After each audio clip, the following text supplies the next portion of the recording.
Hi there. Today's book is in the series of essential skills, and it kind of follows on from one of the previous books that we reviewed, in as much as it falls into the category of tactical medicine. And this book is Arterial Tourniquets by Dr. Dan Pronk. Now, Dr. Dan served in the Australian Army. His medical training was paid for by the army, and then he went through military training. But during that process, he decided to go for selection to the Australian SAS regiment, which he passed, and he deployed. Not only as a doctor, but also in an assault troop with the SAS in Afghanistan, where he saw action. So the book is very much written from a first-hand experienced perspective. He goes into many aspects of tourniquets, including the history, and amazingly, in the military sphere, they date back to the American Civil War, where it was recommended that all soldiers carry a tourniquet. However, it was really a rather ignored piece of equipment until more recent times. Even though Vietnam gave a lot of lessons, it wasn't really until Afghanistan and Iraq that the use of tourniquets has reached the level that it has today. And I think part of this was also the availability of the modern tourniquet. For example, the CAT, which allows compact and effective one-hand operation. And Dr. Dan makes the point that there was a lag behind in the civilian sphere, and the lessons from the military were largely ignored, even though we were starting to get mass casualty terrorist events. And he points out that at the terrorist attack on the Boston Marathon, there were 27 instances of tourniquets being applied, and they were all improvised tourniquets. And following this, the Department of Homeland Security in the United States instituted the Stop the Bleed program, and that's really when we saw the rise of tourniquets in the civilian law enforcement, where a lot of officers now routinely carry at least one tourniquet on them. And there are actually YouTube videos of officers applying a tourniquet to a casualty.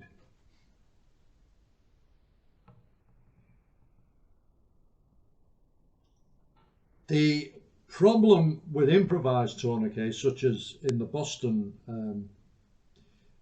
terrorist attack, are described in the book with reference to the physiology involved, that an improvised tourniquet is very unlikely to actually occlude the arteries, but it will occlude the veins, and this allows a buildup of pressure, and it can result in nerve damage, and also the fact that the bleeding hasn't really stopped. So improvisation, okay, if you haven't got anything else, you can improvise, but it has to be effective. And he does talk about how to effectively improvise later in the book. By the way, the Stop the Bleed has a counterpart in the UK, right down to the local level. Here in Merseyside, hospitals are providing training and also providing kits for Stop the Bleed. And the idea was, particularly in the nighttime economy, to spread this training, spread the equipment out, to really stop the terrible increase in attack, or increase in casualties from attacks, particularly with edged weapons. there's many chapters in the book. He talks about operational considerations such as how you carry the tourniquet, obviously depending on your role, but the consideration is that if you take the worst case scenario, then it's a self-application using one hand. So you've had an injury to one of your upper limbs and you've only got one hand. So the tourniquet has to be accessible to either hand and in a place that you can retrieve it and put it on the affected limb. So it's not hard from that to work out where to carry it. He emphasizes the importance of realistic and scenario-based training, and I'll directly quote: "Train in all conditions, low light conditions, in the rain, in the stinking heat and in the freezing cold, so that when the time comes to apply a tourniquet for real, you will be unconsciously competent." And he also emphasizes that you shouldn't use your operational tourniquets for training.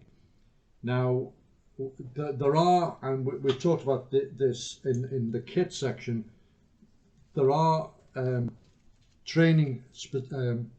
dedicated training tourniquets. They are blue. They are made to the same standards as the regular ones, and they are just as expensive. Okay, so that is really what you should get. Now, a lot of people may be persuaded to buy a tourniquet, but really will balk at buying two. So one way you can get around this is to buy a cheap copy. The internet and the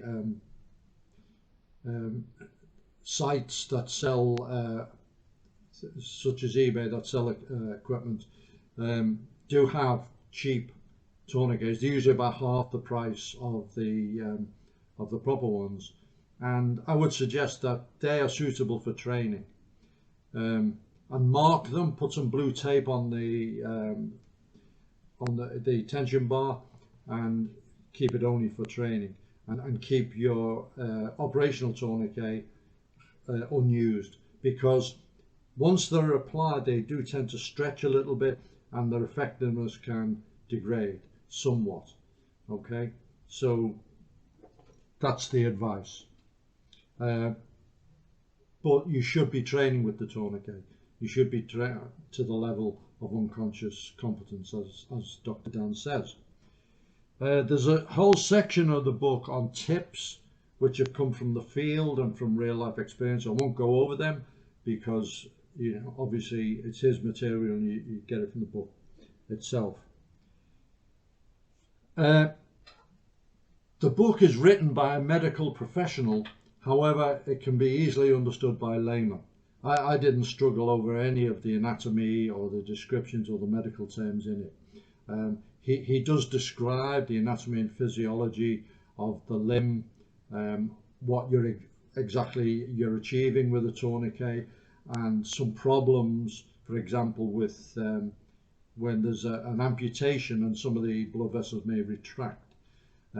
Things like placement, high and tight, or close to the wound. He discusses all that, and it's very easy to understand. It's inexpensive. It's a Kindle book. It's not available as hard copy. It's only Kindle, and you know, anybody can afford the couple of pounds that it costs to buy. And I will recommend that if you're at all interested in first aid, it's certainly a book to get. Just as a final thought, carrying your own kit, carrying tourniquets, carrying Israeli dressings and all the other things. And by the way, one of the photographs in the book illustrates an emergency pack that the doctor uses, and the important bits like the tourniquet, the dressing, the nasopharyngeal airway and so on, decompression, needles are on the outside on loops where they're readily accessible instantly. So the importance of carrying such kit was highlighted to me recently because the response times with the paramedics at the moment have increased. The last 2 times we've called an ambulance in the city centre, which is quite recently, it's been well over an hour. And I found out, talking to somebody in the business, the reason for this is with the Chinese virus, the decontamination between patients is very, very long. So the paramedics have to clean the vehicle, they have to get rid of items of equipment, restock and so on, far more than they normally would do. So the cycle time now has increased, hence the need to be able to look after yourself. I got this book very, very recently, only found out about it recently. I read it immediately, made notes on it for this review, and I certainly gained a lot from it. It's really a great addition to the Essential Skills Library.